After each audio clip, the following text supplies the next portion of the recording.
Hey guys, welcome back to Winter Wolf's Den. Winter Wolf here in the A chair. Going to put Kingsley in the B seat already. We're going to pick up our Andor season 2 coverage with episodes 4, 5, and 6, and we're going to get into it straight away because there's a lot to talk about, not a lot of time to do it. All right, guys, this is our episode 4 coverage of Andor season 2. We didn't really predict anything. I think everybody knew. We got a time jump. It's BBY 3 now, so it's a 1-year time jump between the end of episode 3 where we pick up on episode 4. The game board is completely changed. This is like an all new. These really are going to feel like movies, I think.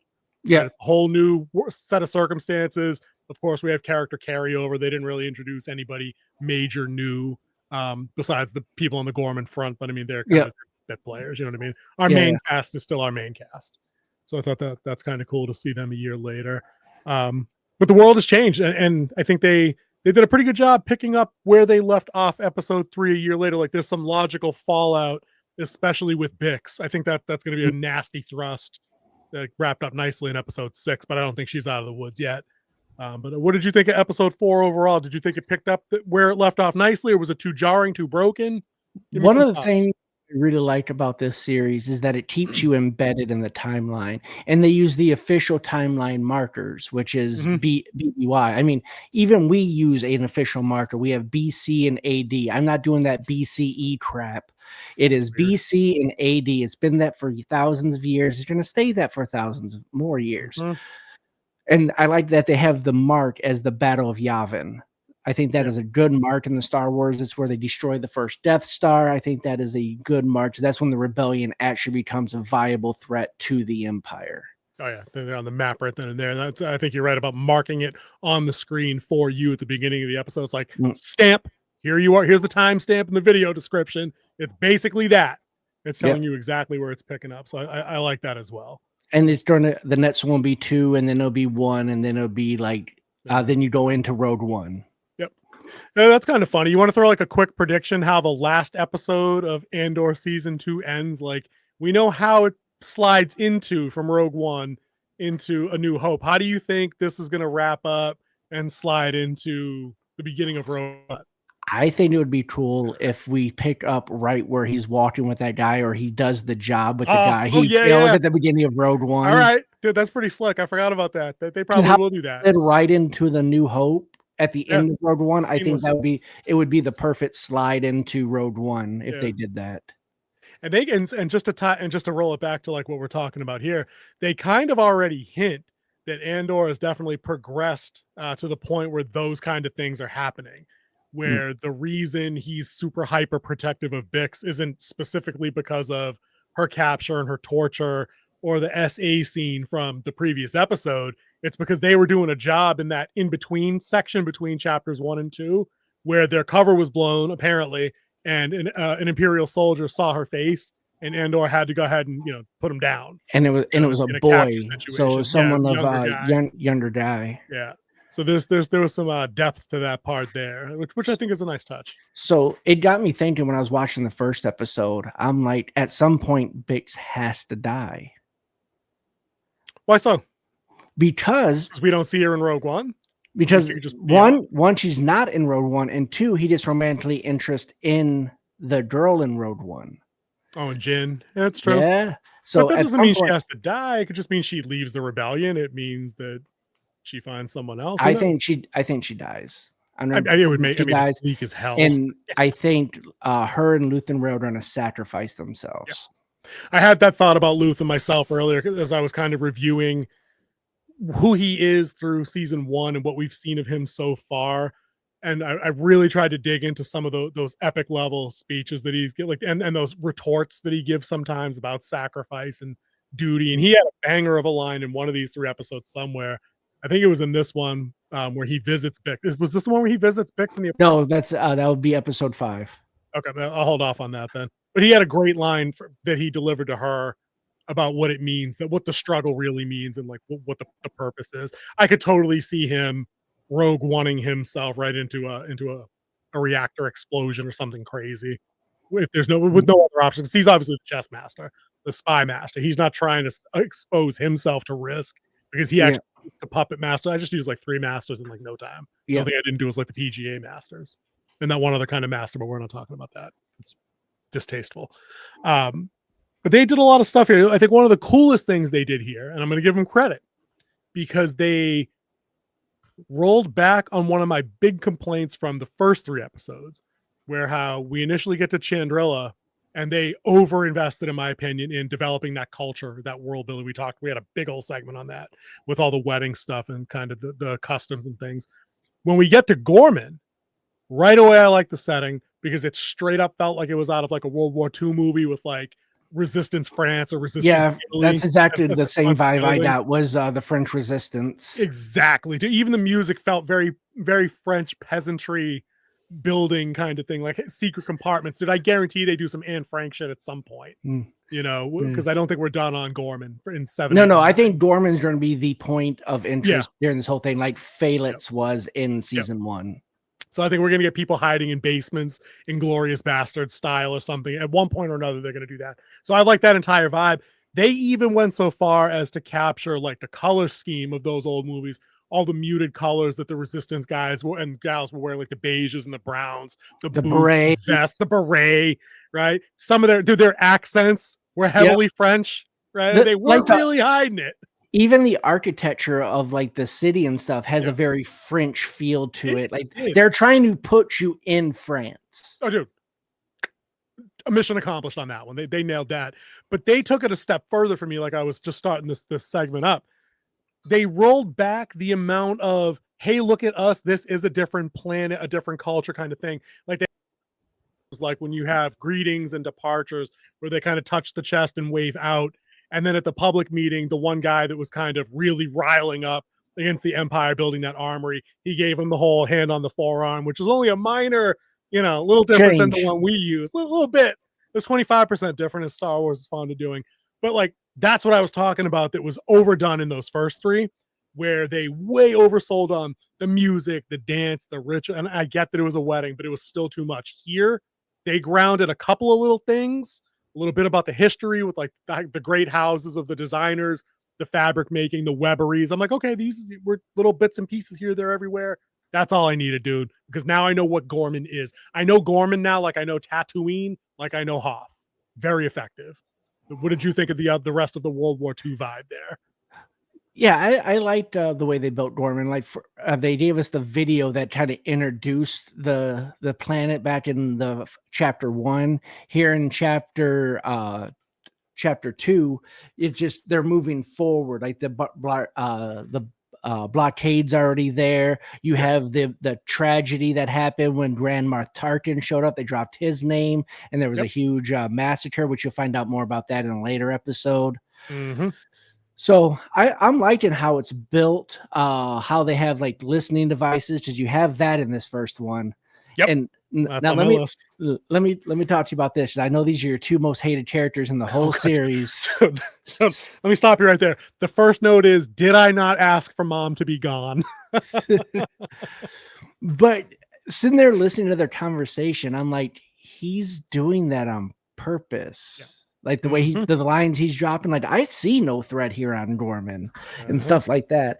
That would not be Serial's comment, because he sees threats in everything. Everywhere. All right. This is as far as I'm willing to go. I like what they're having Cyril do, especially when you get through episode 6 and they have a really sinister reveal at his expense, or a pending sinister situation for him. It's the mother-son dynamic that just nails on a chalkboard for me still. And they double down on that in episode 5. We'll get to that in the episode 5 review. But I like the setup of him. He's been disgraced from Coruscant's Office of Weight and Measure. So now he's out in the middle of East Bum. Actually, it's not East Bum, it's Gorman. It's Gorman. That's a lucrative. Yeah, and he got promoted. Like he's actually a leader. Yeah, it was just she's reading into the propaganda of like how bad Gorman is, and he's like, it's actually kind of nice here. I'm in charge. I have my own office. It's just a remote office, and she's like, it's not Coruscant. I had you here. I fixed it. Oy vey. Like, dude, all that was missing was the oy vey. Like, honestly, that's like the whole time. I'm like, all right, I get what they're doing here. They're setting up something interesting. We get a little bit more, you know, when he makes the secret phone call to Daedra, and you're like, oh snap! So he's like a mole. or they're setting him up to be a mole inside the Gorman front and the effing front. The best, I think, my favorite part of this entire arc, and it starts right away in episode 4, is how gleefully incompetent the Gorman front is. Because when you were talking about those jackass guerrilla fighter being like the cannon fodder level 0 NPCs, I'm like, crap, this dude might actually have been right, because they're so pathetically inept on this planet with how to run their resistance. They're like, Andor tells them no. He's like, nah, we can't throw down with them. And that's in the next episode. Yeah. Oh, blew it. Yeah, all right, that's right. Yeah. But he showed up there and did the assessment though, right? Not in the first episode. He was given the mission. That's right. He's given the mission. That's right. Yeah, and he asked, "Can I take bits with me?" He's like, "No, this is what you got to do on your own." Yeah, that's right. Yeah. So that's how the episode ended. We get the right. This one's all about the setup of the resistance, the prominent dressmaker, the lead guy of the house holding the town meeting. You can see the crowds roil into a boil. Like shit's about to pop off one way or another on this planet. The only difference is how many people die or how many people don't. You know, but even that town hall scene was great. Again, it had different people compared to Last of Us, how we just did that episode that had a big town hall scene. It's different people with different opinions, but none of them are wrong. Like they all have different levels of like passion and point that they're trying to get across to like their elected officials. Nobody acted like, nobody hammed it up. Like it felt authentically done. And whatever my total thoughts on this show will be, at least I know professionals worked on it and put it together. Yeah. At the very least, that's still clear.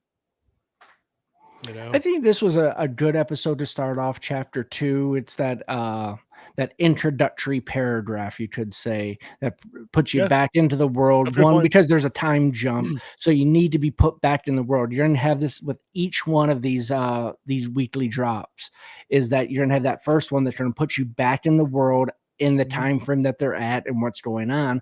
Like I said, because we're going to see a time jump like this. They warned us beforehand. Tony Gilroy told us going in why he was making it, that there are going to be significant time jumps throughout this the season. So it's just something you have to be prepared for. And I think they're doing a great job of handling that. I think they are too. And there's a lot of plot that they get through fairly quickly in this one episode too. Like we've already talked 10 minutes on this show, and we haven't even gotten to about 4 subplots that are on there.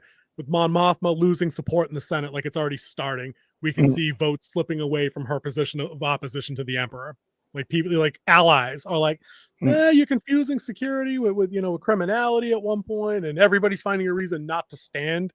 And it culminates, with the great scene of her in a later episode, like walking out. We'll get to that. We get a catch up kind of on the plot arc of Luthen interviewing his spy within the ISB, Lonnie. Dude with the red hair and the stash. They recreate the kind of hallway scene where Lonnie takes the elevator up. Yeah. And Luthen just stands there in like that straight up Empire Strikes Back background. That's 100% right off of Empire. I love that.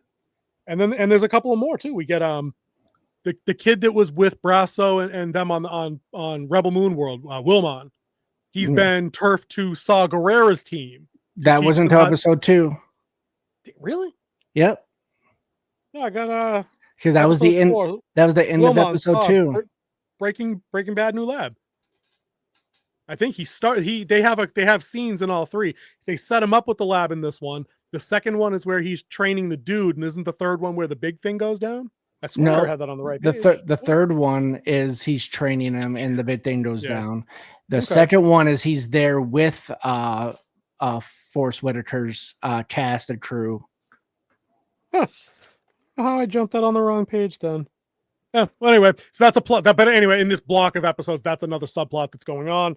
And then, of course, another very quiet subplot, kind of like attached to Bix already, is the drug use, which I thought was a really interesting touch because, that Luthen Rail follows up on that. Andor even follows up with that at one point in a later episode. I think that's going to have more repercussions than we see through 4, 5, and 6. I don't think we're done with that yet. So I think that's what's going to lead to her downfall and eventual death. Maybe she makes a mistake somewhere along the line or realizes she made a mistake and had a guilty moment. Because this show's not past, people self-deleting. Let's be honest. It's dark enough to go there. And they can do the SA, they can do the SI. Not including that once a drug gets a hold of you, even though you let go, it might not let go of you. Right. Oh, dude. Yeah, no. She'd be chasing the space dragon for years. But yeah, dude, I think this is if we're judging it as an episode, I think it was a strong episode for the series. It's a great reintroduction, as a first episode in a second chapter of a second season. The timeline's flowing nicely. It is a little slow. There's not a lot of pew pew, but this show isn't about the pew pew. Never has been. Yeah, But I there's think enough the interesting whole stuff. chapter kind of a little slower than the first chapter. Oh yeah, I mean, there's really only like 2 important shots fired in the entire 3-episode run, really, that I can think of anyway. But no, I thought this was a good starting point. It sounds like you agree. You thought this was a good starting. Oh yeah, point this is a great starting point for the chapter. It was it did its job of bringing us back into the timeline that they're currently in. And the only other thing I forgot from the note that I wanted to throw on there was we do get another one of those ISB boardroom scenes that we both like. Yes, Partagast. I like me some Partagast. I like the old man. I like I'm not going to call him Darth Qyburn from Game of Thrones. This is the one where he was like, "What is the problem?" He's like, "There's so many different problems." He's like, "Name one." Dude, and that's every good boss. Yeah. Seriously, that's every good boss, honestly. Yeah, because it was almost like he was just like sucking up to him the way he was like talking in vague terms, and then he's like, "Name one," and then finally the other guy, or Luthen's boy, steps up. He's like, "We're arresting too many people. We can't process them all. Explain." And then he goes into a little bit more detail, and he's like, "Okay, this is my guy here." I like that. That's a good setup scene too, because as we'll see in episode 5 when we talk, that same suck up has another scene with Partagast when he approaches them out in the hallway. Yeah, Partagast assigns him something, and he said, "Oh my god, thank you, sir, to be an honor." And Partagast like, "Dude, it's a job. Yeah, like cool your jets, young blood. Like, get over yourself." Kind of funny. Cool. Curb your enthusiasm. Yeah, I know, right? He all but said it. All right, dude. I think we covered episode 4. I'm already forgetting what number it was. Why don't we pull up the flavor guide? I like the flavor guide, dude. This is gonna be our jam for a while. All right, and you are in the B seat, so that means you get to pick first. How do we do this week with episode 4 of Andor season 2? B for better. So I am going to take the pit master on this one. As I said, it's a great introduction to a new chapter.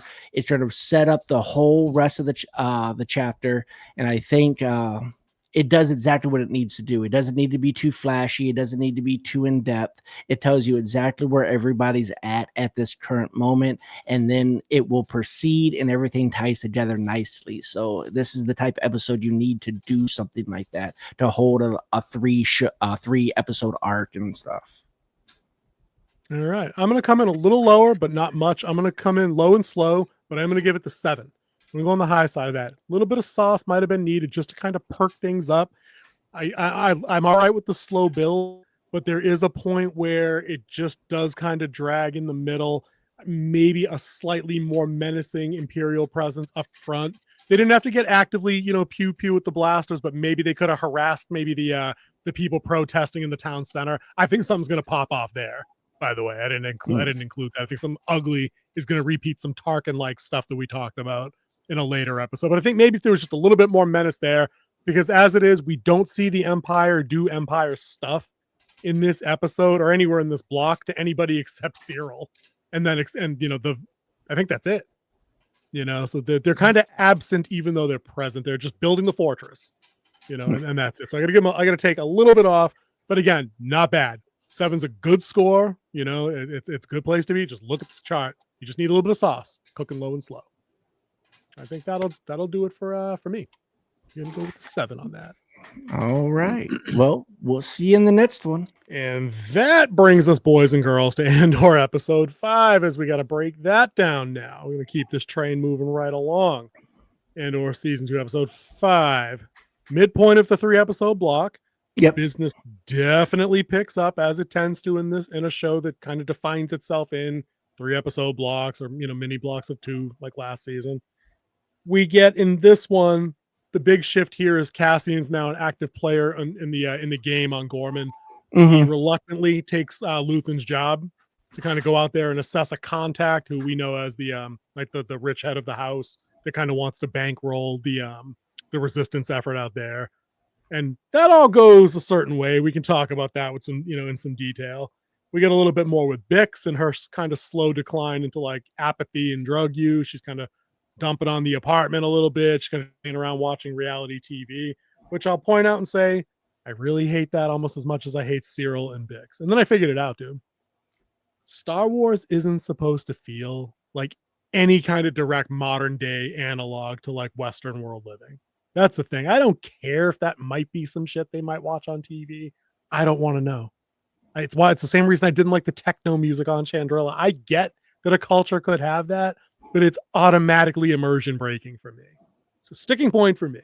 But didn't get in the way. It's 5 seconds, like, in a cutback, to set things up of what she's doing. So she's still there. Other stuff going on. You can't alienate our Keeping Up with the Kardashian fans that watch our channel, or right? Real Housewives from everywhere.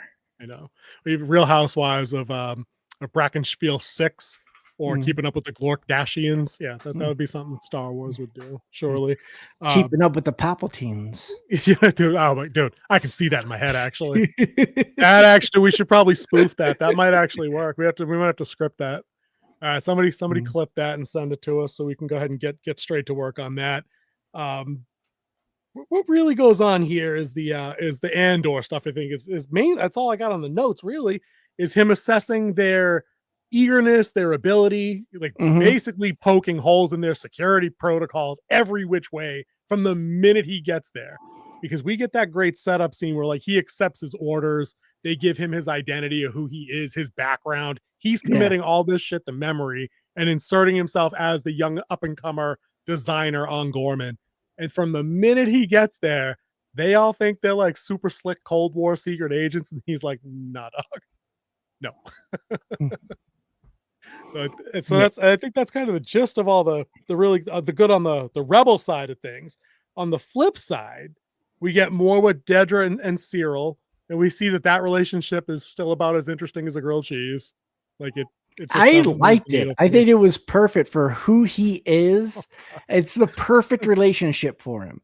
Don't count off two oddballs because they both don't fit in wherever they are. Because she's smarter than everybody else who works at the ISB besides her boss, and he is just overeager mama's boy who needs someone to be in charge of him.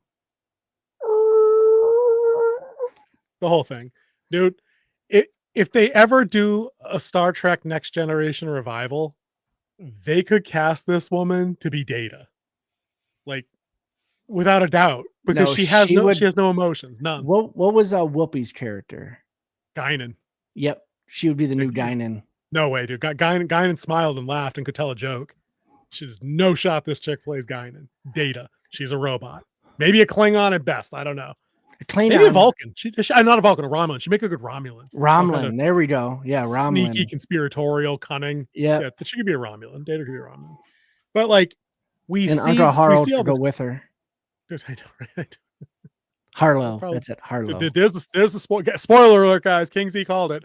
Uncle Harlow's actually Palpatine in disguise. Oh, dude, that's crazy. Dude, what if that was it? Was all along Agatha all along, but it was Palpatine all along. It's Cyril and Dedra. Cyril has now left. What the hell? I don't know what's the name of the planet already. I forgot. Gorman. He left Gorman after the inspection. Right, that all goes south for him. They're looking for the listening devices. Right. Yep. When he has an audit going on, comes in the middle of an audit and blows it up.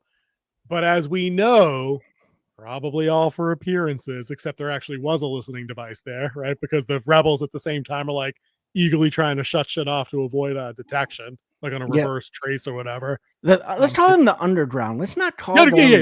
Let's not call them rebels. Point. We should call them underground because we know who the rebels are, and these are the underground because they're straight out of France, World War II. They are the underground, and Star Wars already ruined the Resistance anyway with the sequel trilogy. So we call them the underground. So he's kind of still working their angles. He's trying to get himself inserted there. He's reporting back to Dedra and Partagast. Dude, he's eating it up.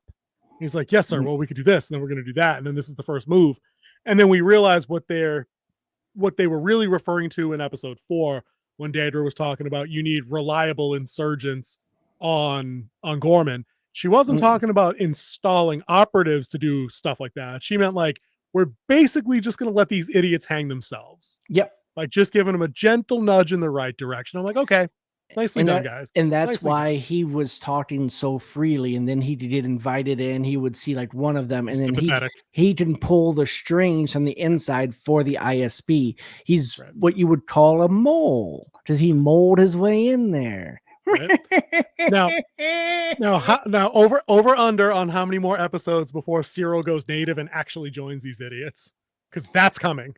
No, he's gonna blow his cover before he gets a chance to join them. He's gonna make a mistake because right dude, now, I think because all right, go ahead. So let's just paint the whole scene. He goes back Yeah. there to see his mother.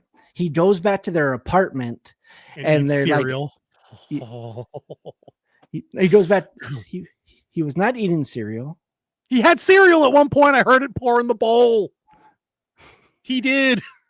But he went back to the apartment. He talked to Daedra, and they were like, he's like, how long do I have? He's like, you have an hour, because they're trying to keep up appearances just in case they have someone following him. And he said something. She's like, turn off the lights. Yeah. But you skipped over a bunch of interesting shit, though. She asked him, are you careful? And he goes, I took precautions. I'm good. Nobody followed me. And then she's like, actually, I had you followed. Partycast wanted you followed. So super slick sleuth over here isn't half the game master he thinks he is. And then she's like, turn off the lights. Yeah. And again, it's about as interesting as a cold grilled cheese sandwich. There's no chemistry there at all. It just doesn't work. I think it's marvelous. I think it's marvelous. Oh God, no. They ain't no Han and Leia. I'll throw that right out there. Yeah. They ain't no Han and Leia. Yeah, just he's like, should I really have to go see her? That was fun. Do you really think they're monitoring Edie's apartment? I'm like, you refer to your mother by her first name. Yeah. Okay. Well, that's interesting. And then, but later they're at the ISB and he's talking to him and he was like, good job. And he's like, oh, dude. He's like, if I said that this is the greatest day of my life, would it undo everything we just did? And she's like, and like, you just see like the irritation on her face. And she was like, I'm just happy to see you happy. Oh God, dude, what she really meant was, get me one of those metal pens you guys all have and fucking jam it into my carotid. Because again, dude, I don't know what it is. Dude, see, let me put it like this, right? Brasso and the woman on Rebel Moon World, infinitely more chemistry than these two had. Even Cassian and Bix, who I don't think have like, despite them actually having physical scenes together, don't really hit a certain level of chemistry on that. I buy them as comrades in arms more than I do boyfriend, girlfriend, ex-lovers, reunited or anything like that. But these two vanilla snowballs, like I just can't. It's too much, dude. But back to my point is because he's so eating this up, he's going to try too hard to keep that praise coming. So he's going to mess up and blow his cover, which is going to undo what they're trying to do and have to go full on assault force to get what they want. And I think that's going to key the beginning of them disbanding the Senate, which we find out in A New Hope when they came in, is like the Senate's officially been disbanded. The last relic of that old It's like the regional governors. First Empire meeting. Yeah, regional governors. Tarkin. Yeah, that's good shit. Yep. Yeah, so we know that's on its way. That'll be interesting to see how Cyril ends up then. I kind of have it. I see it going the other ways. He at some point or another, because this dude's always thought the Empire was on the side of doing the right thing, and he is ordered in his mind, and he is a law and justice kind of guy. He watched how episode 6 ended, and I don't know, but that wasn't their fault though. Never mind. I'd have to somewhere along the line. I think he's going to see them do something uncouth. There we go. That's 75-cent word for you. Uncouth. And I think he may reverse course because, dude, one of these characters somewhere, it's a spy show. Somebody has to flip. Someone. Luthen's attendant in the store. Bix when she's high. I don't know. It won't be Andor, obviously, because we know where he ends up for Rogue One. I think, but like, there's tons of people to pick from. Lonnie. I believe that the person in his store is taking over everything, and that's going to be Mon Mothma's main right hand when she takes over as the leader of the Rebel Alliance. Yeah, could be. Could be. Because we all know Luthen isn't around. You never hear his name anywhere else. Right. So but they're not has above to die. retcons, though. It's I get what you're saying, but they're not above changing some shit to just be like, yeah, no, that's just because you guys didn't know. It's like the Ahsoka problem. Well, she's alive in the sequel trilogy. Well, where the fuck was she when we needed her? You know what I mean? Like for like literally everything. So they'll just say, all right, he was. You mean during the main during the whole thing? Because if she's alive during like Clone War era, she's obviously alive during OT, and we know that her show is set after the. No wait, where's her show set?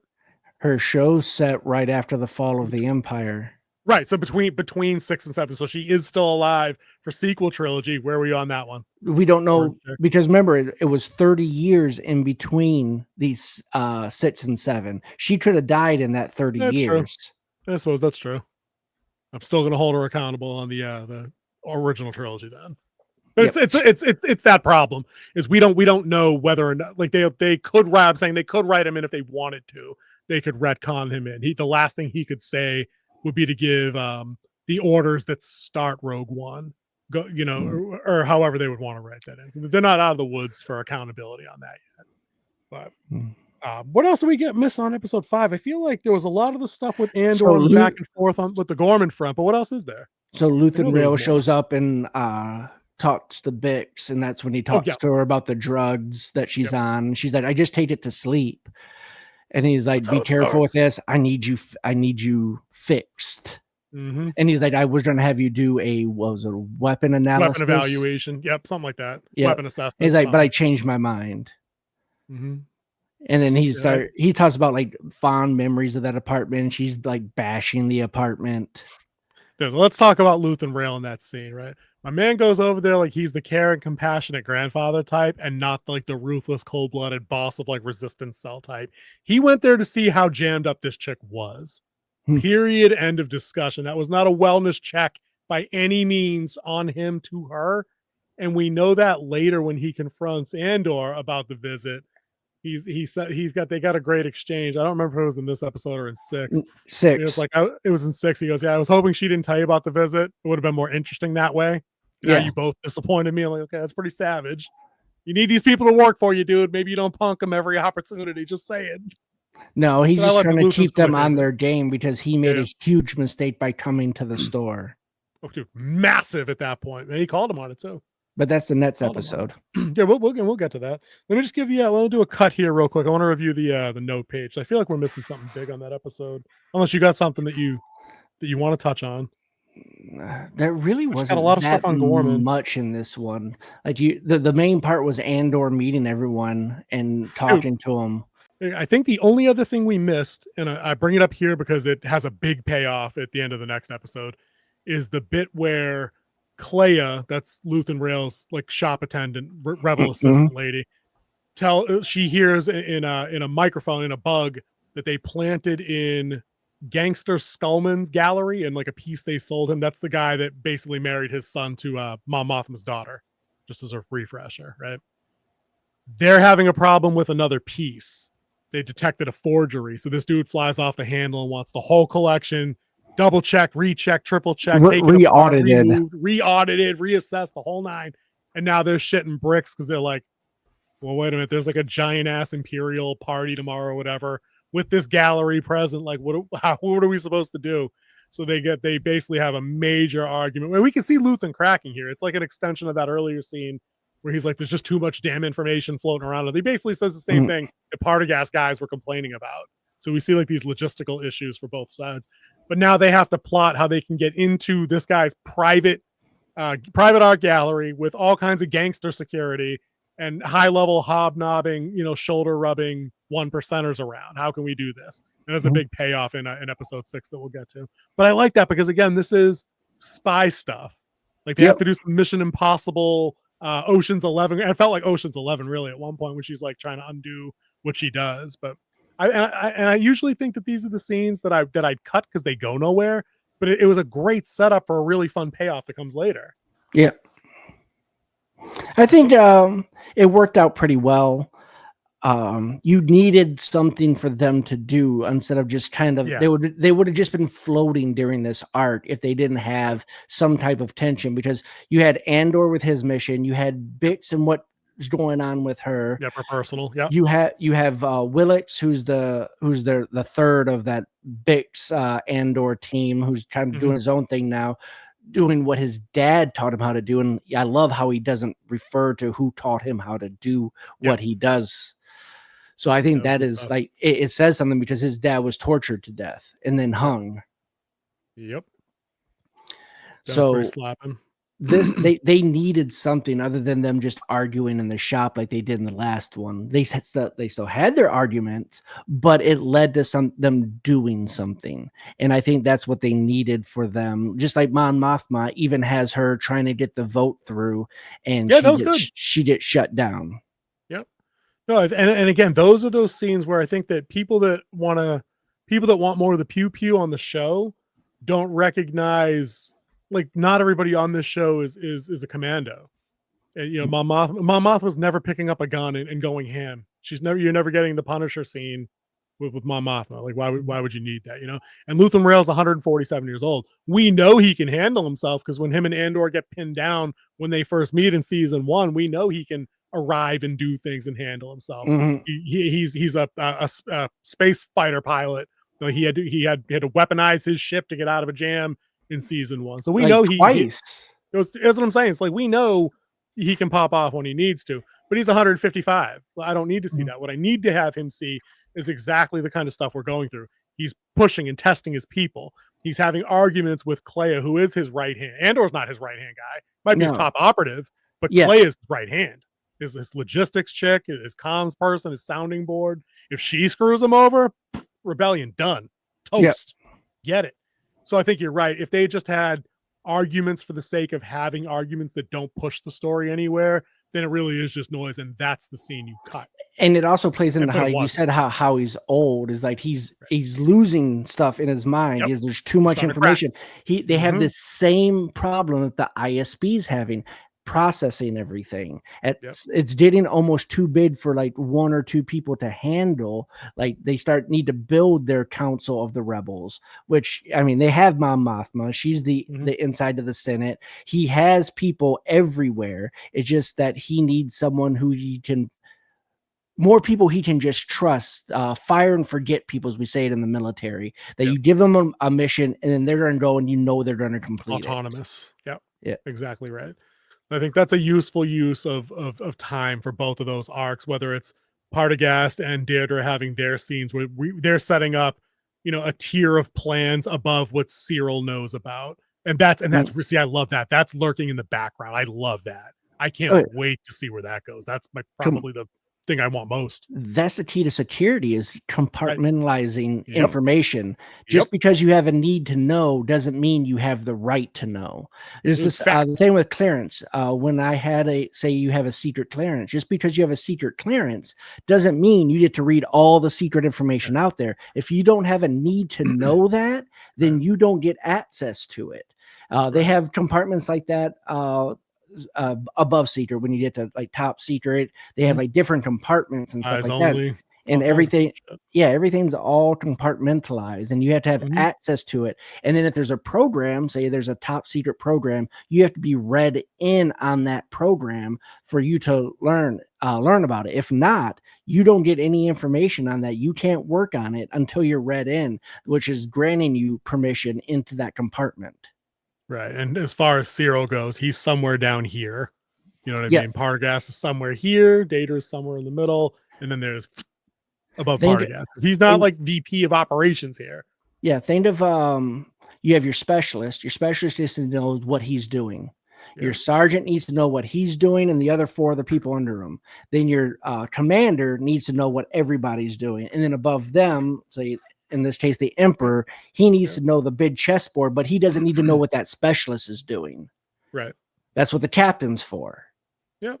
Yeah. There's a chain. There's a reason there's a chain, and security works no differently. Like you said, that's how that all goes. But I do love, like I said, that the shadowy stuff is where I think this show gets to be its most interesting, and I think it gets to its weakest almost when they, and again, I think the weakest stuff really just does come down to, we can, if you want to pull up the ratings, we can slide right into ratings. And I got take one more point I want yeah, dude, hit it. One, hit I it. made a mistake in the when you watch our first episode review, or episode 4 at review. Episode 4. So the gas siphoning is in 4 and 5. There is none in 6. I was completely wrong about that. But the part that happens is where he's siphoning because they told the guy that they were training one thing and found out that he was actually a snitch to the Empire. So they had an ambush waiting for him. So they went somewhere else. He's like, good thing we're going to be parsecs away. That was good shit. Yeah. That Forrest Whitaker voice is pretty good for that character. So he's like addicted to that gas too. Like he loves the smell of it, even though it's completely toxic. Yeah. Yeah, dude, it's all up in him. He made it a her. He named the gas a her. He did. But then he even asked the kid, do you love her like I do? Or there was a line similar to that. I'm like, oh man. Yeah. We knew this dude was out there when we met him in Rogue One. And then we knew he was ill as hell in season 1 of Andor. Yeah. Sacrificing chips every which way. You know, but yeah, then you get him where he kind of recruits Will away from Luthen into his group, and I think that's where the line comes in from the trailer that we both loved. Do you want to fight or do you want to win? And that's where Andor is trying to bring him back away from that group, because even that group is like far away from what Luthen's trying to do. Yeah, they're like, they want to kill. They're the anarchist. Yeah. For sure. They're gonna burn the system. Yeah. The whole system. So I think that's where that line comes in. Do you want to fight with these guys or do you want to win this with us over here? Yeah, that could definitely work, because I think it's I gotta sit on the note for the next episode. Oh no, actually I think it was this episode. Oh no, I'm sorry. It is the real conversation between Luthen and Cassian is on the pickup flight home, where they have a banger Luthen speech. Yeah, because Andor says, do not bother with this, because all you're gonna he's thinking all you're gonna do is get a lot of innocent people killed. Yeah, because they have no idea what they're doing. We'll get to it, because there's a whole good chat there. I want to save that for episode 6. Dude, bring me up that's in episode 6. Yeah, do it again. I marked it all down on these 3. Mark them all. You give me my flavor shot. Right. Let me go first on this go here. So I want to tie it all up neatly.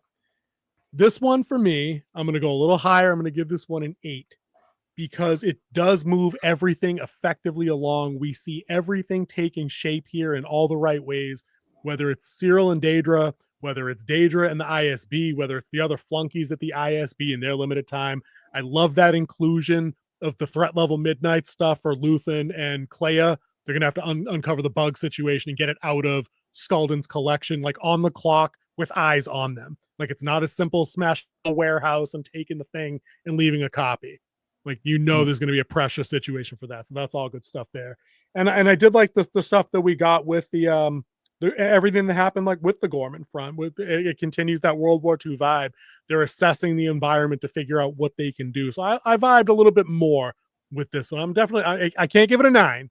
Again, it lacks something like where I need menace, because the show doesn't mind getting into some dark and gritty stuff, but it lacks menace in the way that season 1 had it, particularly with like the torture situation with Bix. I mean, the rando officer trying to throw himself at her in the last block of episodes was gut sickening, but there's no menace from the Empire, not yet. So I can't go all the way and give it a 9, but I'll give it an 8. What do you think, brother? Yeah. All right. Before I give my rating, I want to add on to something that you said about them going in and to get that listening device. The other issue they have with putting a replica in there is that they've already found a replica, but it wasn't tied to Luthen. Right. This one would be directly tied to Luthen, and that way it would blow his cover, because everyone knows him that he gets the real stuff. Yep. So he has to keep his authenticity of the pieces he's selling to these big rigs.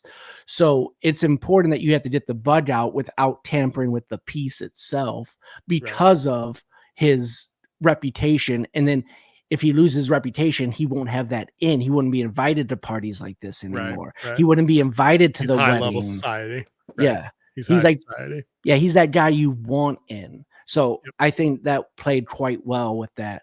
So for me, for my rating, going off of what we just said, I'm going to give it it's right in the middle. Like, I can't decide between Low and Slow and Pitmaster.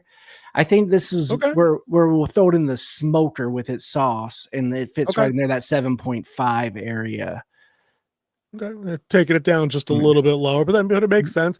I think historically you've been a bigger fan of episodes 1 and 3 in these kind of blocks, and usually you call this the glue episode. You do tend to go a little bit lower on these, so that tracks. The only one I didn't do it with was the heist. That was 3 perfect episodes. Yeah, that was 3 that was awesome. Perfect episodes. Yeah, because that whole run of things was fantastic in season 1 for sure. Yeah. Pacing, the action, everything that went down was great. All right, yeah, I think that wraps us up for episode 5. Stick around. All right, dude, one more episode to cover in chapter 2 of Andor season 2, episode 6, wrapping up that block 03, the finale segment. That seems to be their pattern. I didn't go into this thinking there were going to be any kind of massive cliffhangers, and unlike episode 3, which I thought ended on at least the one with Tay Paloma maybe getting thrown out of a flying limo that they never mentioned in this block, by the way. Like, that's just like, it's cool. That happened. You all saw the writing on the wall. And you know what? Maybe we didn't need that. All you needed was subtext. Was great. Yep. You just had to read it in between. So I'll give them.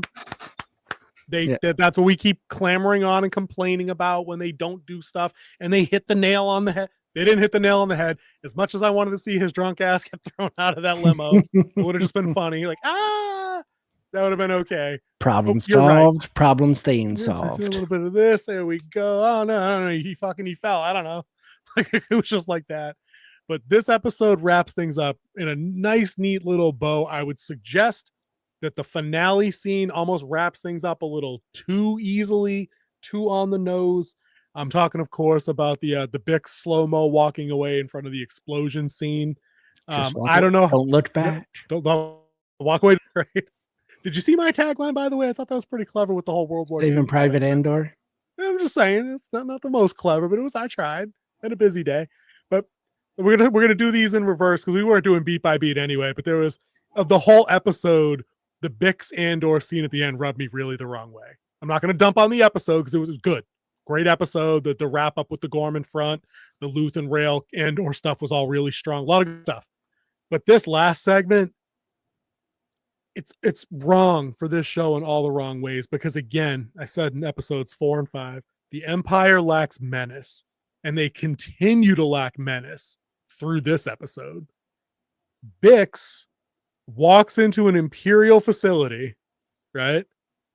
Executes the doctor that tortured her, and it only takes her shooting one guard on the way out to pull it off.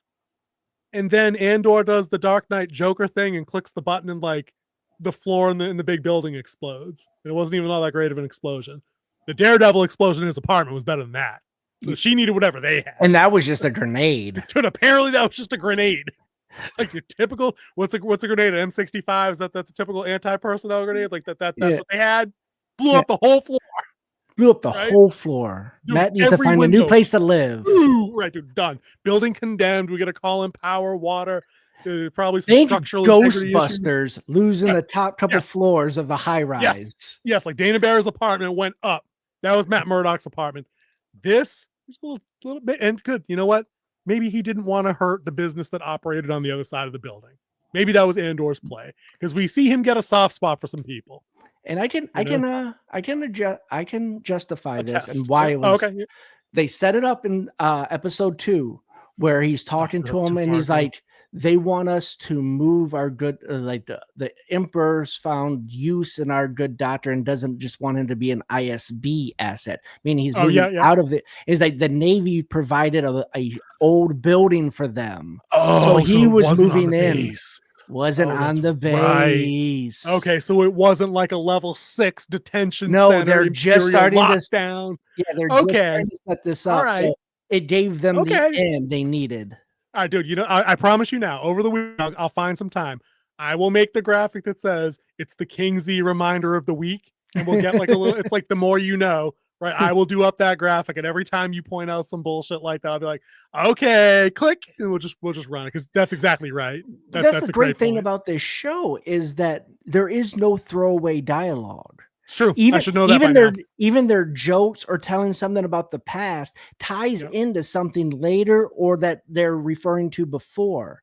Like some shows have throwaway dialogue, and I believe in putting throwaway dialogue. It just makes it feel more real. Yeah, well, and also, and it can be used as a deceptive tool. You know what I mean? It forces you to actually pay attention as the audience. Like I just screwed up. You know, but you're exactly right. They play stuff off as throwaway dialogue, but it actually ties back into something that might happen later. So I actually enjoy that about this series, is that you do have to pay attention, because what people say. You might not have to pay attention to all the actions, but you do have to listen to every word they're saying.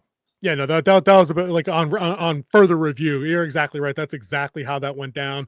Partagrass explained it out exactly why it was going to be a thing. And I even remember while I was watching the episode when they said that the doctor had been repositioned. I think it was Gorst was his name. That Gorst had been recalled and sent somewhere else. When she was approaching that building, I was like, dude, when that door opens, it's going to be a whole room with those black Imperial interrogation droids. He's going to have invented the fucking droid. Thank God they didn't do that. Thank God, because I'm tired of that. That's too many callbacks. I thought there would be someone else in there, like they caught somebody from one of the, or they brought someone in, and that he was caught one of the underground, underground, or one of the people working that we would recognize, or it could have even been a senator trying to change his vote. Okay, now see, that would have been next level ill, but we know Gorst ain't coming back.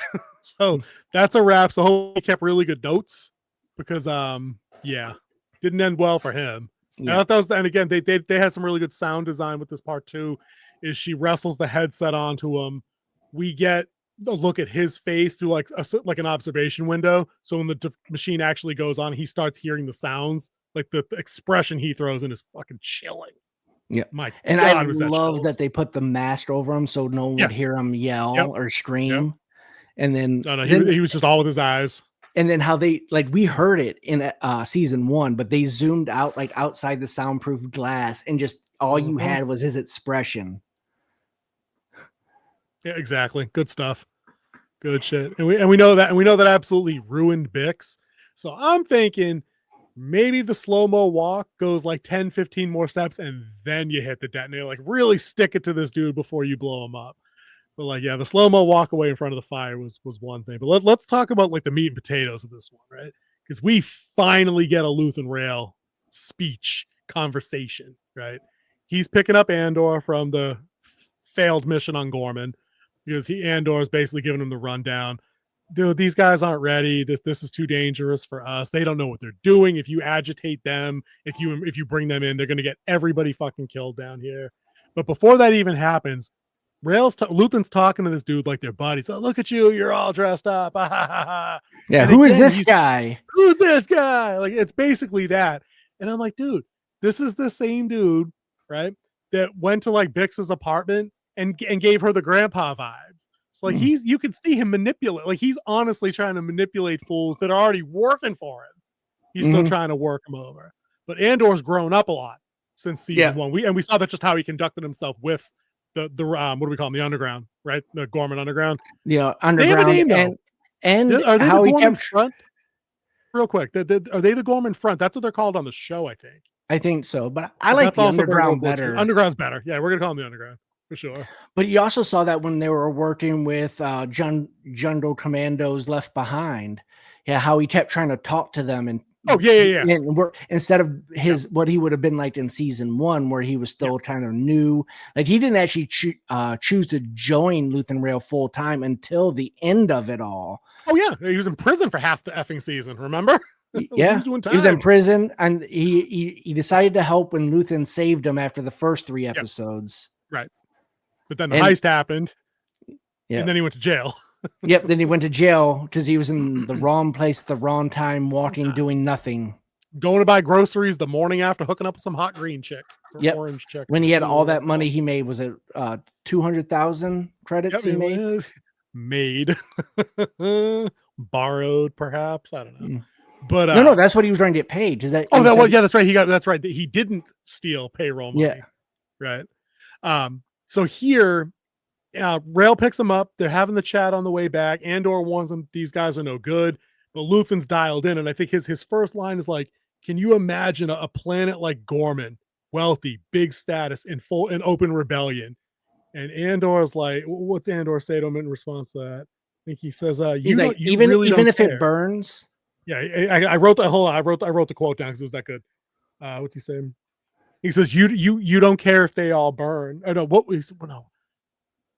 There's I don't remember Andor's setup, damn it. I wish I wrote that line. But the response from Luthen Rail verbatim is, then it'll burn very brightly. Bright. I'm like, this is some cold-blooded ass old dude right here. This dude is in it to win it. There's no faking it till you making it. Nothing. Yep. He's out for it. So you have to think about the conspiracy theorist about 9/11. Like, we let 9/11 happen, just like we kind of let Pearl Harbor happen. This is what they believe. Yeah, so we could go in and attack the Middle East to get their oil. And get big strong. Yep. And that's what they believe. Like, I think they even released a new documentary where people are saying they never saw a second plane. They just heard a bomb go off. I watched it live. Yeah. And they didn't really have that good CGI back then either. So not unless you were Jurassic Park, bro. Yeah. Hello. But it's that type of, you need that response. And like, the ISB is hoping for this response as well, so they could come in, take over the land, and martial law.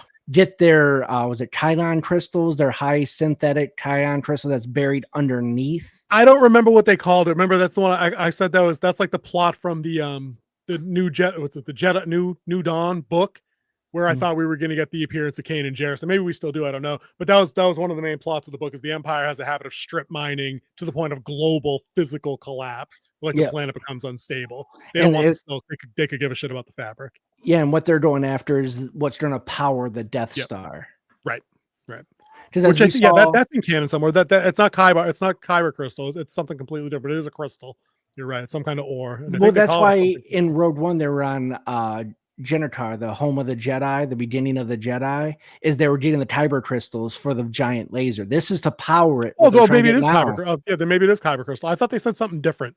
Yeah, when they first did that propaganda piece that I this one might be different because this is for the power core, for the unlimited power. Not the laser. Not the laser itself. The laser was built out of Kyber crystals. Right. True. Which, if you don't know, that's the crystal that makes lightsabers. Yeah.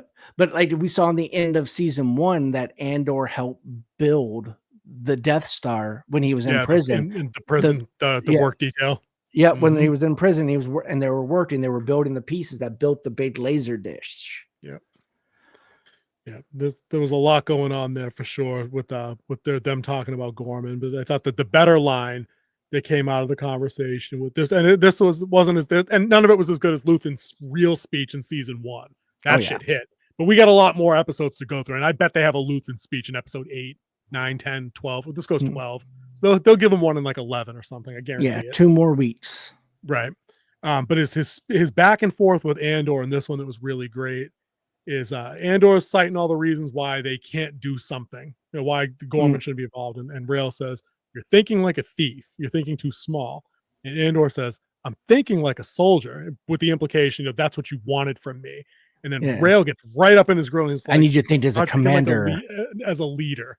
Right? Same vibe, right? You're exactly right. I'm like, okay, you've been put on notice, dude. He's got expectations for you. Like, you're not just a cog in the wheel on the same level as the rest of the people on this crew are. He needs more from you. But I thought that was, again, that's the stuff I'm showing up to this show for. That back and forth, these two characters, like Luthen Rail being mean as all hell, but always being right in what he's saying, is exactly what I want. You know? That's the vibe I want from this show. So they wrap that scene, and this dude's already on the phone with Clea back at base, and they're talking in code. And he's like, "Yeah, you remember that other item you were sourcing? Yeah, send it out." And of course, that's Vel, right? Going to Gorman as Plan B because Cassian just turned him down, and he's going to disregard that assessment of the Gorman front, the underground, as we call it. So again, I love the code, the spy master code talk, because they know the Imperials are monitoring transmissions like everywhere in space now. Doesn't matter your quadrant, doesn't matter where you are. I mean, except for like deepest outer rim, which Gorman is not on. Like Gorman is like core, Galactic Republic. Yeah, it's core big money, world. right? Big money. Like they're not out in East Bum. So I love that little attention to detail because that's straight up like old World War II movies, like the black and white. They're on radio dials. They're doing code talk and shit. I love that, dude. It's so cool. And it's something we don't get whenever we jump into the mystical side of the Star Wars. The other stuff we like with the Jedi and lightsabers and use the Force and Sith and all that. That's a whole different vibe. This stuff, yeah, I could dig Cold War Star Wars. I'm with that. I'm with Resistance Star Wars. That stuff's fun. But yeah, so now Vel shows up and we reintroduce Cinta to the mix. That's her girlfriend, a strange girlfriend from season 1. Yeah. I don't remember why she was she wounded at one point in one of the late episodes because she was talking about I had an accident, so we couldn't get in touch. That's why I never followed up with you or whatever. I don't remember how they. I don't remember where she was hurt, unless she was hurt in the Battle of Felix. I don't know if she was there. She was there. She was watching. Oh, that's right. She was. Oh, that's right. She was. I have to go back and rewatch that. Yeah, they were trying to find Andor because remember they were supposed to kill Andor after the heist because he's seen Luthen Rail's face. Yes, that's right. I do remember that part. I have to go back and rewatch that. But anyways, Cinta and Vel are now Luthen's agents on Gorman. They're working with the Underground. They have another good scene where Vel puts them to the same pace as basically Andor did when she's like arriving and being like, "You guys are a bunch of fucking amateurs." Like, good God, like, stop having people follow me. I knew it was you. Like, she had all the permutations of the same warnings basically that Andor giving them, but she signs them up, right? Cinta shows up. They're like, "What's the plan? What do you guys think you can do?" The head of the Gorman front there, the Underground's like, "Well, they're sending in shipments. We know they're weaponizing. They're not just building like an office complex. They called it a complex. Andor calls it a complex office." And I'm like, dude, they wrote that wrong in the script. They wrote those words backwards. Yeah. It's an office complex, 100%. Like that. I'm not going to charge you guys for this one, Lucasfilms, but yeah, run your spell check. Your grammar check should have picked that up, right?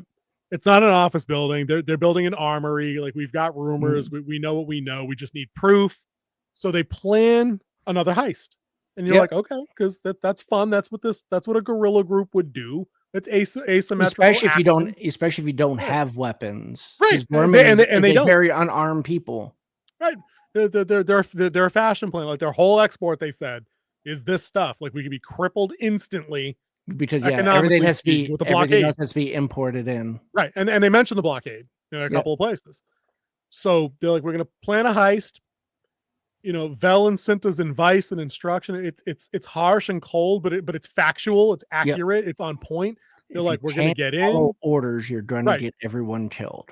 Right. No guns. We'll have the only 2 guns, and that comes back to bite them in the ass, of course. Set up very nicely. But they had a very Ocean's 11 plan. They check the routes, they check positions. They're like, do we have control of these rooftops? How long until the response team gets here? It's 8 minutes. Let's plan for 6 minutes and be out. You know what I mean? We take what we can carry. We don't get greedy. Everybody does their job, and you answer directly to us, Vel and Cinta. Not what's the old man's name? I'm sure, Underground leader guy, whatever. I don't the was it 19 generations fabric seller? That guy. I mean, they all had names because I think they were. That's my complaint on every show we watch. I feel like they use a name once, and unless you're like A-list above the fold cast, and they say your name 3 times. Like, you're just like Resistance dude, old Resistance dude, Resistance drunk. Like, it just doesn't. We just call him Doug because there's always a Doug in every language. There's always a Doug. So he's Doug. All right, then he's Doug Senior, and Doug Junior will be the stupid one. You know who I'm talking about, right? And then they got other Doug, the guy with the dark hair, but like he doesn't really do anything. Yeah. And then there's Doug Chick, like his daughter. So we got like 4 Dougs. All right, we'll use the Doug system here. So Doug Senior's like, as they're going over the plan, Doug Jr. and the other Doug chick, the blonde chick, who's like, wait, why does she get the gun? We live here. This is our world. This is our fight. Why are outsiders telling us? And the old man's like, okay, are you serious, bitch? Just like, shut up. We don't know anything. They could have killed us. Andor was right. The guy picking up trash outside the ISB that you've known for 10 years, he could have been with them. And you would have just blabbed the whole front plan to this guy because you thought you knew Jacques. Yeah. So they fall in line. They run the assessments. They're like, they plan out the route.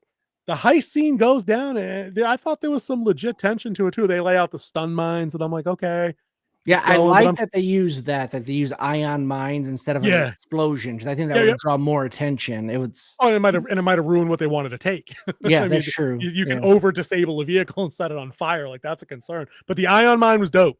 I like that. I like seeing new tech in our shows like this. That was fun. So it goes off, and I love the whole time, and this is the best part, is that Cyril's on Overwatch for ISB as he's acting as a Gorman Underground guy. But Yeah. he's calling in the info to Partagast and Daedra, Yeah. right? And I'm like, he's watching all this shit happen. I'm like, nobody on the ground is wondering why there's not like a security detail. But then it dawned on me. The Empire wants you to think that there's nothing going on, that it is just construction materials. So why would you have a security detail? And then it's a level above that. They're not trying to spring the trap on you yet. So that's why the security force doesn't even get there. And that's why Partagas is like, all right, we're sending them in now. Make sure they don't overdo it. No, make sure that it's loud. It's loud, right? To let them know we're coming. Yeah. Right. They didn't want to over disturb. They really just wanted to see where all this shit went. So there's probably tracking devices in the cache somewhere or something. Who knows? That, or how they did it, or just who's all involved. Right, because Cyril's down there with the fucking binoculars, just like Yeah. face scanning shit. You know, he can match up names for them whenever he wants at this point. But like the punch of the episode, of course. And again, this was set up good because in episode 4, where we had the town meeting, the guy that gave him the Gorman finger, I was trying to think of the gesture, the Gorman finger, right? He comes stumbling down a road drunk, right? And it's after Blonde Doug had walked away, the other little old lady from the town hall meeting, so they're escalating. But, oh no, we gotta go the other way, Grandma. It's gonna be okay. Let's get you home. The drunk dude comes down the other alley, and he is rumbling, stumbling, acting a fool. But maybe he wasn't as drunk as I thought, or drunk at all. But stupid Doug, who brought a goddamn gun to the fucking heist, for some reason, goes right to pulling that after telling this guy once, hey, don't come down here. We're trying to do something. And this dude's like, are you really pointing a gun at me, Sonny? Because I'm going to fuck you up. Yeah. And I'm like, okay, you don't mess with that guy. That guy's not afraid of you. Right? Yeah. But they scuffle for the gun and it goes off. And you got like this 5 seconds where you're like, okay, which one of the good guys got shot? Is it the old guy? Is it the daughter? Who is it? It's Senta. Yeah. Right? Ouch. Did you see? Not too big of a deal. Yeah. You see Cyril drop behind cover. Shots fired. Shots fired. One shot fired. One shot fired. Okay. That bordered on Marvel joke, kinda, but he was so effing panicked when he delivered it because he's Super Troopers, dude. That's who he is. He's so like, it's this big. He thinks it's this big. Every story, every fish. Yeah, you caught it was that, but you tell the tale. But Senta takes one and she's dead. She's out. It's not wounded, just like Brasso. Like there's no heartfelt goodbye. She's like, you are dead. There's no drama to it at all until Vel realizes what happened. The old guy, like they're all like, we got to scramble, we got to go. And Vel's like, I can't leave her. And like, dude, the drunk guy's like, go, I'll take her. And I'm like, dude, that was the most moving part of the scene is he just fucking scoops her dead ass up and puts her in the truck. And I'm like, oh my God, dude. And then Vel dressing this dude down on the drive out. Yeah, while he's crying. Look at me. Oh my God, that was savage. What did he say? So she was a warrior. You're nothing. Like you'll never be like a tenth of whatever she said. Yeah. Like he may as well just unconnected his nutsack and handed it to her because it's done. Like you're done. You're not in the resistance anymore. Like just go be a carnival barker and sell spiders. That was pretty savage because everything was going well. They were unloading crates. They were getting blasters, whatever. Yeah, good. They were chucking them. They were throwing out the slide. They were getting them moved. Like it was a very efficient way. Just like the payroll heist in the first set of episodes last year. Until the one guy like crawled over and got his blaster. The one security guard that they failed to account for, like tripped the alarm or something and like fired a missing shot. He died, if I remember right. Yeah, but it was just enough to make the noise. So the heist goes sideways. They do make it out with Senta's body and with however many crates they got. And then I don't remember if it was before that or after that. But one of the wrap up scenes there is when Partagas is talking to Daedra privately. I think it's earlier than the actual shootout that happens. But he's like, yeah, Cyril can't really know what's going on here. So then that really just like locks in, like, dude, no, you're still a pawn in the worst way.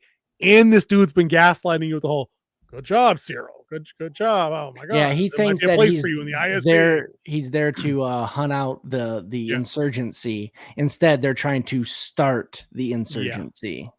Through you. Yeah, through you. And they're not telling you that because they think you're an idiot. Yep. Definitely. Because if they didn't think that, they'd have just brought you in on the planning and you'd have been like, okay, great idea. Let's go do that shit. But no, you're a sucker. So they had that going for them. Speaking of planning, let's talk about getting rid of this listening device when they go to the party, Imperial party, and it starts off with her and Luthen Rail both getting together.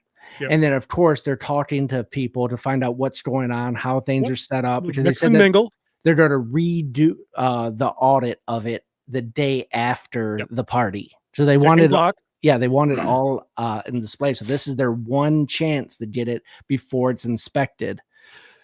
So I like they're doing what they do. They mingle. You have like Luthen Rail and Luthen. And he does that, dude. He does that with that long curly hair and the hand gestures. Very much the showman. Yeah.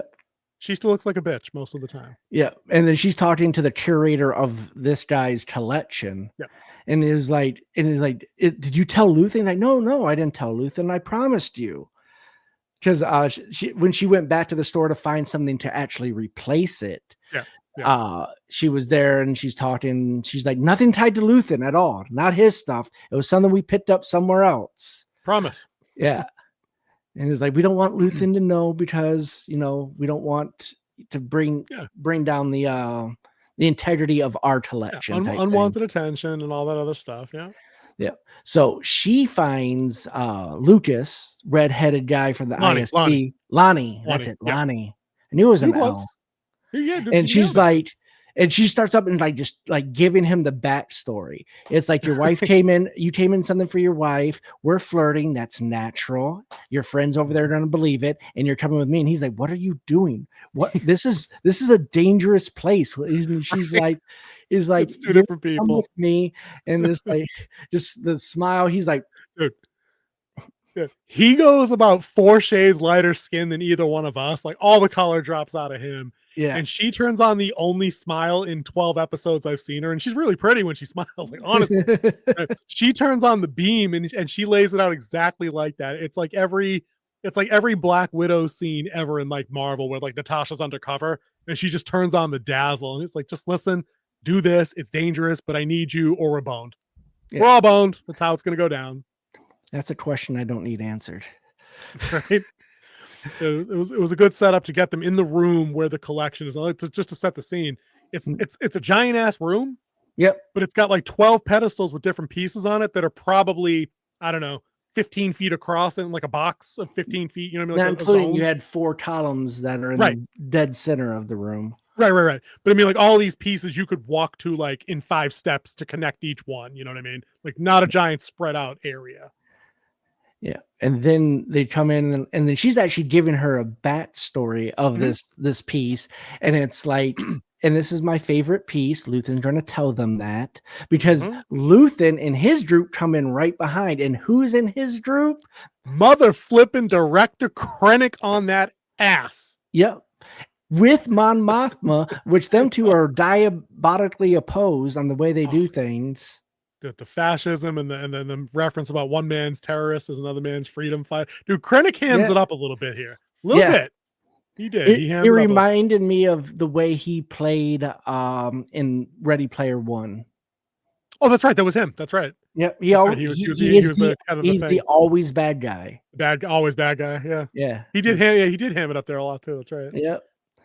Which he shouldn't have, and don't get me started on that dumpster fire of a movie. I know you didn't like it. I gave it a 7. I said what I said. Anyway. Yeah, I still haven't recorded my response to your. I should work on that and just tag me, please. So they get into that conversation, which is good because again, it's politicking done right. It doesn't specifically mention U.S. politics 2024, 2025. It's theoretical. It's philosophical. It's not ripped from a headline, so it works. And all the actors are great. And Mon's pretty good too. Like she's very much the heart and soul of the rebellion. Like we know that Luthen may be like the blood and the muscle. It may have had like the fire and intensity to do it, but like it survives and perseveres because of her. 100%. Yeah. And the thing is that when they're going back and forth, you can see the frustration on the hostess because he's just trying to talk about his peace. We don't need to keep tying this back into overreach of the Empire. This is my peace, and I want you to see it. Because it's one of like, because they say it's like it's one of 8 in the world or whatever. We thought one of 12, and we thought only 3 of them survived or some shit. They were talking about it before. And he very much wants this all to go away. See my money and appreciate me. Look at me. Right. That's very much. But the whole time this is going on, they're over there at this piece, which is like a book that's like for touch because they consider being blind like a huge gift. Now, I thought he said at first they consider being blind. No, they consider sight a disability.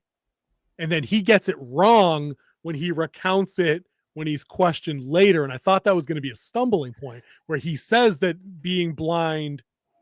No, wait, I thought a friend, he said having sight was the disability.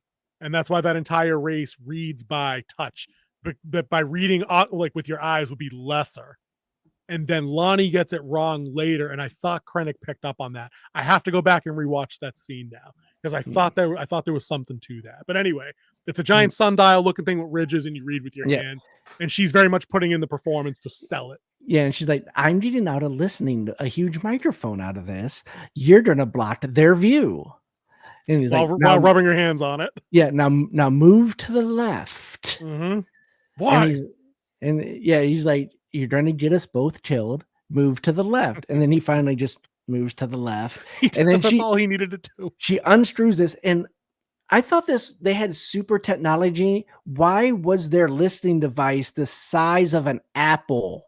Dude, stuffed like the size of stuffed into a thing the size of a soda can, which needed some kind of multi-tool that only had razors for edges, apparently. Yep. You saw that when she's when it gets blood on her hand is just dripping blood. I'll say this for this show. I thought they were going to go on they were going to twist the screws, no pun intended, a little too much with like the tension in that scene because they kept cutting back to other things as she's trying to twist the gauge. That way it would drop the piece out or whatever. And that's sooner or later she was going to have to like kick it or something stupid, but she didn't. But as she's making these attempts, we're cutting away to other things and coming back, and the conversation of the group is coming closer.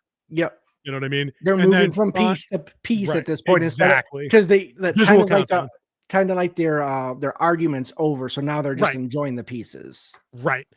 And again, to their credit, the subtlety involved in the episode in this case is we didn't see the moment she managed to pop the piece free. We just see the aftermath where she's walking away with Luthen. With Luthen outside. And I'm like, I'm looking at her hand and I'm like, no blood, no bandage, whatever. It didn't matter. Yeah. But they did the best line of that scene, right? Is Luthen Rail goes, he's like, oh, fuck, we should have probably just killed Krennic while we were up there. And she laughs. Yeah, and they both laugh as they walk away. It was so legitimately authentic that I was like, motherfucker, they probably actually do both regret that and find it morbidly funny. Yeah. I love that. I laughed at that when they said that. Because again, there was no tension at that moment to undermine by making the in-character joke.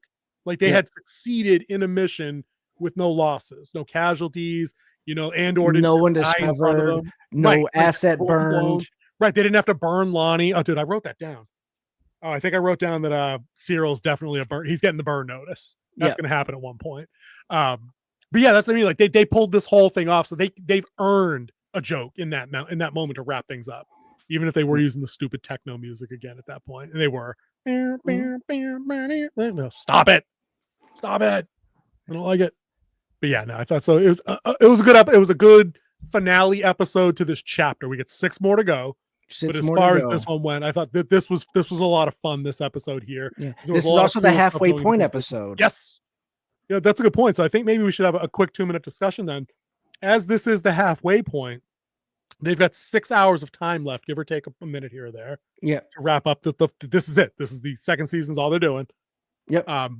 We're gonna get a year later, so we're 1 year closer to Rogue One. You were saying earlier, you think we're staying on Gorman to follow up with the front because there's probably too much going on there to move it to somewhere else? Or because I think I look at that like that could have been a whole self-contained thing. We could pick up season 3. I mean, sorry, chapter 3 with Luthen and Andor looking back on whether or not Gorman was effective or not, or whether Gorman fell maybe because they did build the armory. I don't know, but they do have the heist to contend with, and Cyril still kind of embedded. So I guess maybe not. I think it's going to start off with them getting the insurgency to happen, like pop off publicly. Yep, like get the shot heard around around the world type moment. Yeah, you're probably right, because the more I think about it, I really think setting up as much world building as they did with the Tarkin and the town square stuff, I think they're due for Tarkin part 2. Like, I think someone's going to get hung there. I know they did the hanging thing already, though. Yeah. In season 1. That maybe a firing squad or something terrible is going to happen there again, and then Gorman's going to, like, rise fully, I think, open rebellion. Like, barricades stormed, you know what I mean? Empire being over. Just like Ferrex, because I think that's the point. As at this stage in Star Wars, the rebellion's fire is growing. It is spreading across free worlds. Yeah. The tighter you drip, the more systems will fall through your fingers. Yeah, the Leia in the house. Word up. So yeah, there's some good pickup points here. Anything else to say on 6, and then we'll get into some flavors. I liked in their conversation that they were talking about what's the race that Admiral Akbar is? Mon Calamari. Yeah, they were talking about them as, what do they do to do this? And like they're the ones who build all the ships for the Galaxy, like the super cruisers. They have tech, dude. They ain't just over there assembling shit, right? Yeah. So I like how they brought them up, because that's one of the big turning points in the Rebel Alliance is when they switch sides and join the Alliance and start giving them their ships, because their ships is what turned the tide for their Navy. Right. They need capital ships that could compete, or at least hypothetically compete with the Star Destroyers. Like they have fighters, they have small vehicles. Yeah, they need capital size ships. And then the one that the part is where Andor faced off with Luthen the second time in that episode, where he comes to the shop. Oh, and he's like, you made such a big mistake. And like he played it off as like, when we came with the shipment, I left this behind. You brought it to me. I like how they always do that when they're talking to someone. They're giving them the backstory of why they're there, if there are ever questions and stuff like that. They always do it too. Luthen always does it. He's smart enough to push Luthen and his right-hand man. She's doing it too. Yeah, for sure. Because that's, I mean, they've definitely brained out this entire thing that makes this work. They're the ones that are holding it all together. But yeah, he was there because he was upset that he came to meet with Bix while he was gone, and that he never brought it up to her. And then you have like the scene where she can't sleep and she's taking the drugs again. And then we get into the part that we opened this discussion with them taking the shot. Slow-mo walk around, slow-mo walk away. Yeah. Like, that still kind of does rub me the wrong way, because it's kind of like, does this mean that she's over everything now and she's not broken because she had the defiant? It's her first step to recovery. Yeah. That's what I think it is. It's her killing her demons, so now she can fight back. Because the whole time she keeps trying to tell her, "I'm better than you think I am. I'm better than you think I am." And this was like trying to prove she's better than they think they are. So I know we circled back, and we usually don't do that, but I just wanted to get that point in there. It was worth adding in there. I think, and right on top of that, I'll say, she can tell them that she's better than they think she is, but she's also still waking up and like pointing guns at like doors in like the middle of the night, because she is still paranoid, and rightly so. For all and maybe this will fix that, because every time she wakes up with guns pointing at doors, it's Dr. Gorse. True. Good point. All right, dude, bring me up the flavors, dude. You're back in the guest spot. Take your shot. We're going Pitmaster on this one. I really like this episode. It was fun. It was witty. It had a lot of draw to it. It tied up the 3 show arc pretty nicely before we did our next time jump. If there is one, they didn't say it's going to happen every week, but I'm guessing that's just the way they set it up. It has to, because of the BBY setup, doesn't it? To get it really, if the transition goes from the end of the arc into Rogue One, it has to. I don't see how it couldn't. So I'm really enjoying this. I wish we had something more. And I think if they wanted to do a future thing, would be really great with the maybe some of the planets or great houses trying to pull power, and then like the whole power vacuum that is left with the New Republic destroyed and the First Order scrambling. I think this is would be a really good type of show as well, to get a little bit more without Jedi, Skywalkers, Vader, and just something different is this style of show. And that's why I'm loving it. That's why this episode gets a 9, Pitmaster. Oh, you're going all the way up to the top of Pitmaster. Okay. I was going to ask you to actually distinguish. That's good. Dude, I think I'll probably do the same. I think I'm going to go right up there with you. I'm going to give it the Pitmaster 9. It did wrap up everything in the block. Very nicely done. I like we actually see some stakes and some losses being kind of like we're taking the toll now. You know, we lose one of the original gang, died in combat to friendly fire of all things, and that makes it even worse. You know, that it wasn't an Imperial that shot her in the back while they were escaping last second. It was like somebody that was told, leave the guns at home, follow orders. We know what we're doing. You know, so that happened, which was kind of brutal there. Friendly fire's not friendly. The friendly fire is never friendly, dude. We get the Luthen and Andor scene that I've been waiting for through 6 episodes. I love they're kind of like the anti-Luke Yoda, anti-Luke Obi-Wan is probably a better description. Like, they're on the same team. The one guy's teaching the other guy, but man, if they're not total dicks to each other for valid reasons every time they talk, you know. So I like that flavor. And to wrap up my final thought there, I agree with you. I used to think that Star Wars was dependent on the Jedi, Skywalker, all that stuff, because most of the good stuff we grew up with, that's Star Wars. That's what we had. Yeah. Dude, there's a whole effing universe out there that could tell you these kind of stories. I disagree with folks that say it doesn't always have to be rebellion empire, because I think that really is kind of the backdrop of how this works. Yeah. You know, it doesn't have to have the Emperor mentioned in everything. It doesn't have to have Anakin or Luke mentioned in everything. But that central conflict really does frame what's going on. I don't care what's happening on a planet that's not part of this struggle. Why would I? There's a neutral planet that doesn't get involved with any of it, and it's way out in the Outer Rim. Well, who cares? So it's the Office in the Outer Rim. Maybe that's funny. I don't know. But I like the idea, like we're talking the other day about the Starfighter movie that may be coming out. I like the idea of either a rogue starfighter pilot, or like we were saying, there's a rebellion flight academy that squares off somewhere in combat with like the Imperial Navy, and a TIE fighter squadron, like based loosely on like one of the old games. Like, you can do stuff without lightsabers. That's all doable.